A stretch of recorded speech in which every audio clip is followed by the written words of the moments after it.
Mark సువార్త 10వ అధ్యాయము. ఆయన అక్కడ నుండి లేచి యూదయ ప్రాంతములకును యొర్దాను అద్దరికిని వచ్చెను. జనసమూహములు తిరిగి ఆయన యొద్దకు కూడి వచ్చిరి. ఆయన తన వాడుక చొప్పున వారికి మరలా బోధించుచుండెను. పరిసయ్యులు ఆయన యొద్దకు వచ్చి ఆయనను శోధించుటకై పురుషుడు తన భార్యను విడనాడుట న్యాయమా అని ఆయనను అడిగిరి. అందుకాయన, మోషే మీకేమి ఆజ్ఞాపించనని వారిని అడిగెను. వారు పరిత్యాగ పత్రిక వ్రాయించి ఆమెను విడనాడవలెనని మోషే సెలవిచ్చెనని చెప్పగా, యేసు, మీ హృదయ కాఠిన్యమును బట్టి అతడి ఆజ్ఞను మీకు వ్రాసి ఇచ్చెను గాని, సృష్టాది నుంచి దేవుడు వారిని పురుషునిగాను స్త్రీనిగాను కలుగజేసెను. ఈ హేతువు చేత పురుషుడు తన తల్లిదండ్రులను విడిచిపెట్టి తన భార్యను హత్తుకొనును. వారిద్దరూ ఏక శరీరమై యుందురు గనుక వారిక ఇద్దరుగా నుండక ఏక శరీరముగా నుందురు. కాబట్టి దేవుడు జతపరిచిన వారిని మనుష్యుడు వేరుపరచకూడదని వారితో చెప్పెను. ఇంటికి వచ్చి శిష్యులు ఈ సంగతిని గూర్చి ఆయనను మరలా అడిగిరి. అందుకాయన, తన భార్యను విడనాడి మరి ఒకతను పెండ్లి చేసుకొనువాడు తాను విడనాడిన ఆమె విషయమై వ్యభిచరించువాడగును. మరియు స్త్రీ తన పురుషుని విడనాడి మరి ఒకని పెండ్లి చేసుకొనిన ఎడల ఆమె వ్యభిచరించునదగునని వారితో చెప్పెను. తమ చిన్న బిడ్డలను ముట్టవలెనని కొందరాయన యొద్దకు వారిని తీసుకొని వచ్చిరి. అయితే శిష్యులు వారిని తీసుకొని వచ్చిన వారిని గద్దించిరి. యేసు అది చూచి కోపపడి, చిన్న బిడ్డలను నా యొద్దకు రానియుడి, వారి నాటంకపరచవద్దు, దేవుని రాజ్యము ఈలాటి వారిదే. చిన్న బిడ్డ వలె దేవుని రాజ్యమును అంగీకరింపని వాడు అందులో నెంత మాత్రమును ప్రవేశింపడని మీతో నిశ్చయముగా చెప్పుచున్నానని చెప్పి ఆ బిడ్డలను ఎత్తి కౌగిలించుకొని వారి మీద చేతులుంచి ఆశీర్వదించెను.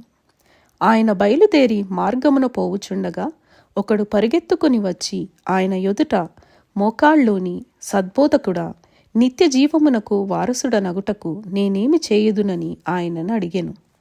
యేసు, నన్ను సత్పురుషుడని ఏల చెప్పుచున్నావు?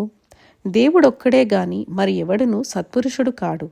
నరహత్య చేయవద్దు, వ్యభిచరింపవద్దు, దొంగిలవద్దు, అబద్ధ సాక్ష్యము పలుకవద్దు, మోసపుచ్చవద్దు, నీ తల్లిదండ్రులను సన్మానింపుము అను ఆజ్ఞలు నీకు తెలియను గదా అని అతనితో చెప్పెను. అందుకతడు, బోధకుడా, బాల్యము నుండి ఇవన్నీ అనుసరించుచూనే ఉంటినని చెప్పెను. యేసు అతని చూచి అతని ప్రేమించి, నీకు ఒకటి కొదువగానున్నది, నీవు వెళ్ళి నీకు కలిగినవన్నీ అమ్మి బీదలకిమ్ము, పరలోకమందు నీకు ధనము కలుగును, నీవు వచ్చి నన్ను వెంబడించుమని చెప్పెను. అతడు మిగుల ఆస్తిగలవాడు గనుక ఆ మాటకు ముఖము చిన్నబుచ్చుకొని దుఃఖపడుచు వెళ్ళిపోయెను. అప్పుడు యేసు చుట్టూ చూచి, ఆస్తిగలవారు దేవుని రాజ్యంలో ప్రవేశించుట ఎంతో దుర్లభమని తన శిష్యులతో చెప్పెను. ఆయన మాటలకు శిష్యులు విస్మయముందిరి. అందుకు యేసు తిరిగి వారితో ఇట్లనెను, పిల్లలారా, తమ ఆస్తి యందు నమ్మికయించువారు దేవుని రాజ్యంలో ప్రవేశించుట ఎంతో దుర్లభము. ధనవంతుడు దేవుని రాజ్యంలో ప్రవేశించుట కంటే ఒంటె సూతి బెజ్జములో దూరుట సులభము. అందుకు వారు అత్యధికముగా ఆశ్చర్యపడి, అట్లయితే ఎవడు రక్షణ పొందగలడని ఆయనను అడిగిరి. యేసు వారిని చూచి, ఇది మనుష్యులకు అసాధ్యమే కాని దేవునికి అసాధ్యము కాదు. దేవునికి సమస్తమును సాధ్యమే అనెను. పేతురు, ఇదిగో, మేము సమస్తమును విడిచిపెట్టి నిన్ను వెంబడించితిమని ఆయనతో చెప్పసాగెను. అందుకు యేసు ఇట్లనెను, నా నిమిత్తమును సువార్త నిమిత్తమును ఇంటినైనను, అన్నదమ్ములనైనను, అక్క చెల్లెండ్రనైనను, తల్లిదండ్రులనైనను, పిల్లలనైనను, భూములనైనను విడిచినవాడు ఇప్పుడు ఇహమందు హింసలతో పాటు నూరంతలుగా ఇండ్లను, అన్నదమ్ములను, అక్క చెల్లెండ్రను, తల్లులను, పిల్లలను, భూములను రాబోవు లోకమందు నిత్య జీవమును పొందునని మీతో నిశ్చయముగా చెప్పుచున్నాను.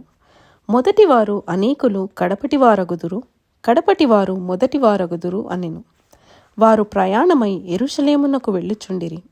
యేసు వారికి ముందు నడుచుచుండగా వారు విస్మయముందిరి, వెంబడించువారు భయపడిరి. అప్పుడు ఆయన మరల 12 శిష్యులను పిలుచుకొని తనకు సంభవింపబోవు వాటిని వారికి తెలియజెప్పనారంభించి, ఇదిగో, మనము యెరూషలేమునకు వెళ్ళుచున్నాము, మనుష్య కుమారుడు ప్రధాన యాజకులకును శాస్త్రులకును అప్పగింపబడును. వారు ఆయనకు మరణశిక్ష విధించి ఆయనను అన్యజనులకు అప్పగించెదరు. వారు ఆయనను అపహసించి ఆయన మీద ఉమ్మివేసి కొరడాలతో ఆయనను కొట్టి చంపెదరు. 3 దినములైన తరువాత ఆయన తిరిగి లేచునని చెప్పెను. జెబెదయి కుమారులైన యాకోబును యోహానును ఆయన యొద్దకు వచ్చి, బోధకుడా, మేము అడుగునదెల్లా నీవు మాకు చేయగోరుచున్నామని చెప్పగా ఆయన, నేను మీకేమి చేయగోరుచున్నారని వారిని అడిగెను. వారు, నీ మహిమయందు నీ కుడివైపున ఒకడును నీ ఎడమ వైపున ఒకడును కూర్చుండునట్లు మాకు దయచేయమని చెప్పిరి. యేసు, మీరేమి అడుగుచున్నారో మీకు తెలియదు. నేను త్రాగుచున్న గిన్నెలోనిది త్రాగుటయైనను నేను పొందుచున్న బాప్తిస్మము పొందుటయైనను మీ చేత అగునా అని వారిని అడుగగా వారు, మా చేత అగుననిరి. అప్పుడు యేసు, నేను త్రాగుచున్న గిన్నెలోనిది మీరు త్రాగెదరు, నేను పొందుచున్న బాప్తిస్మము మీరు పొందెదరు. కానీ నా కుడివైపునను ఎడమవైపునను కూర్చుండనిచ్చుట నా వశములో లేదు. అది ఎవరికి సిద్ధపరచబడునో వారికే దొరకునని వారితో చెప్పెను. తక్కిన 10 మంది శిష్యులు ఆ మాట విని యాకోబు యోహానుల మీద కోపపడసాగిరి. యేసు వారిని తన యొద్దకు పిలిచి వారితో ఇట్లనెను, అన్యజనులలో అధికారులను ఎంచబడిన వారు వారి మీద ప్రభుత్వము చేయుదురు. వారిలో గొప్పవారు వారి మీద అధికారము చేయుదురని మీకు తెలియను. మీలో అలాగుండకూడదు. మీలో ఎవడైనను గొప్పవాడై ఉండగోరిన ఎడల వాడు మీకు పరిచారము చేయువాడై ఉండవలెను. మీలో ఎవడైనను ప్రముఖుడై ఉండగోరిన ఎడల వాడు అందరికీ దాసుడై ఉండవలెను. మనుష్య కుమారుడు పరిచారము చేయించుకొనుటకు రాలేదు కానీ పరిచారము చేయుటకును అనేకులకు ప్రతిగా విమోచన క్రయధనముగా తన ప్రాణము ఇచ్చుటకును వచ్చెననెను. వారు యెరికో పట్టణమునకు వచ్చిరి. ఆయన తన శిష్యులతోనూ బహుజన సమూహముతోనూ యెరికో నుండి బయలుదేరి వచ్చుచుండగా తీమయి కుమారుడగు బర్తిమయి అను గ్రుడ్డి భిక్షకుడు త్రోవ పక్కను కూర్చుండెను. ఈయన నజరేయుడైన యేసు అని వాడు విని, దావీదు కుమారుడా యేసు, నన్ను కరుణింపుమని కేకలు వేయ మొదలుపెట్టెను. ఊరుకుండుమని అనేకులు వానిని గద్దించిరి కాని వాడు, దావీదు కుమారుడా, నన్ను కరుణింపుమని మరి ఎక్కువగా కేకలు వేసెను. అప్పుడు యేసు నిలిచి వానిని పిలువుడని చెప్పగా వారా గ్రుడ్డివానిని పిలిచి, ధైర్యము తెచ్చుకొనుము, ఆయన నిన్ను పిలుచుచున్నాడు, లెమ్మని వానితో చెప్పిరి. అంతట వాడు బట్టను పారవేసి దిగ్గున లేచి యేసునొద్దకు వచ్చెను. యేసు, నేను నీకేమి చేయగోరుచున్నావని వానిని అడుగగా ఆ గ్రుడ్డివాడు, బోధకుడా, నాకు దృష్టి కలుగజేయమని ఆయనతో అనెను. అందుకు యేసు, నీవు వెళ్ళుము, నీ విశ్వాసము నిన్ను స్వస్థపరిచినని చెప్పెను. వెంటనే వాడు త్రోవను ఆయన వెంట చూపు పొంది వెళ్ళెను. ఇంతటితో 10వ అధ్యాయము ముగింపు.